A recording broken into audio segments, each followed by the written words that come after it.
Unless it's absolutely life or death, I don't really care about their behavior. What I care about is what is causing the behavior, which will almost always be emotional in content and not factual. Top hat, mustache. How many people feel that somebody's killed somebody before? How many people feel he has not? Okay, yes, it's a serial killer from the 19th change your answer. Okay, yeah, from the 19th century England. And you use well-liked, well-educated, wealthy, nonetheless a very dangerous individual. And you should be very comforted to know that the two occupations that produce the most serial killers are doctors and security guards. When I see people confronting each other out in public, especially when I see people yelling at each other, I always watch that with interest, not sadistically or, I always look at that with interest to see, because I'm always wondering, is that going to work for that person? Are they going to get what they want with that approach? And I've almost never seen it work. And the big thing is, even when it works, it doesn't work sustainably, right? So that means maybe they get what they want now, but that doesn't mean the person isn't coming back 10 minutes later or a year later to sue them, or 10 minutes later with their friends, or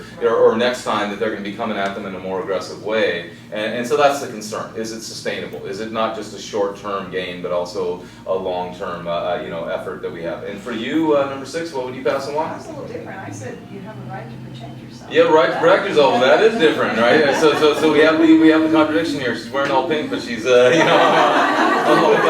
about the force there, right? Okay, you do have a right to protect yourself, right? But the best way we can protect ourselves, obviously, is to prevent that individual from getting to that point by appealing to the healthy aspect of their personality, knowing that everybody has a healthy aspect of their personality, no matter who they are. Right? This is very important. Is that even the most violent individual spends the vast majority of their lives being selective and not being violent. It's a very rare event, even for the most violent individual. So, really, one of the biggest gauges for what somebody else feels is to be sure that we're aware of what we feel, right? And that's why denial is one of the biggest issues related to danger and violence, is that we don't like it, right? We don't like uncomfortable situations, understandably. We don't like to think about them. But in general, if you're feeling afraid, you pretty much know that that individual feels afraid too, to some degree. Maybe not of you, but of something. If you're feeling frustrated, you pretty much know that that individual feels frustrated too. So the core here is that threatening individuals are threatened, otherwise they would not invest the energy to threaten you. We are energy conservative. We're not as energy conservative as other animals,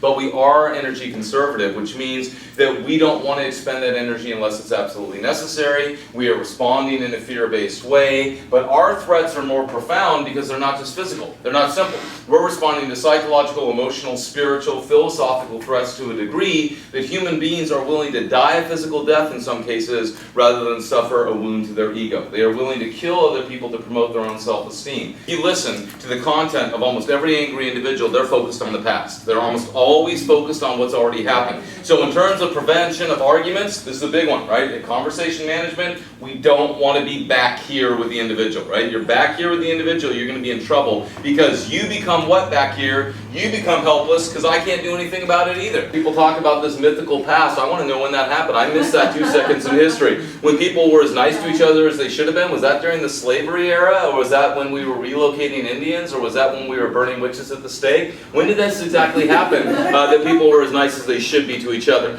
And we know that people are almost always injured in situations they've underestimated. People are very rarely injured by somebody they expected to be injured by. Most of the time we are injured by somebody we did not expect to be injured by. That's why we're injured by them, right? So, am I going to be injured by the 6'5", 300-pound tattooed bodybuilder? Probably not. Am I going to be injured by the nice little old lady? Maybe, right? That's the concern. Or the person in the wheelchair, or the child, or the coworker, or the visitor. If what we're doing is not making the situation better, we should probably not be doing what we're doing. If what we're doing is making the situation worse, we should definitely not be doing what we're doing. It's a very important thing, is that a lot of people are stuck on the idea that they have to do something, right? That idea right there is a really evil one, because what it equals implicitly is I'm going to do something even when it doesn't work. I'm going to do something even when it's counterproductive because I had to do it, so I can't be wrong no matter what I do. The magic word and the magic bait people use, whether it's positive emotional provocation or negative, will be fundamentally structurally the same, and that is that it will be you-based, right? So that is the provocation, and that's the pointed finger in communication. So we don't normally hear you because we are exposed to it so much, we stop hearing it, but we're not desensitized to it emotionally. So number one thing we're looking at as we we observe people will be extremes in behavior. Whatever that extreme is. Anything that attracts your notice, anything that's out of the ordinary, you should consider that and have a little bit more doubt and consideration than you would normally, right? It could be a nice person, right? They're too nice. That's a little weird. Why are they so nice? Why are they so friendly? It doesn't mean that it's wrong or bad, but I should certainly take a second look at it. We have the extremes of behavior, that's one thing, but the next thing we're always looking at, whether we realize it or not, or should be looking for, are changes in behavior. Anytime somebody's behavior changes, you should be concerned about that, even when it's a change for the better, right? There's no right or wrong.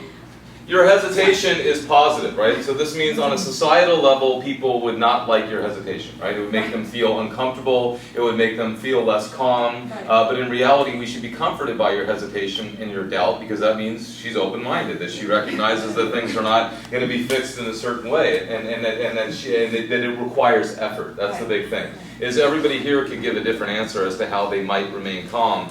And none of them would be wrong. The important thing is that we recognize that we do have to do something. Because if it's dependent on what happens out there, what happens in front of me, what happens beyond me, then I'm at the mercy of my environment.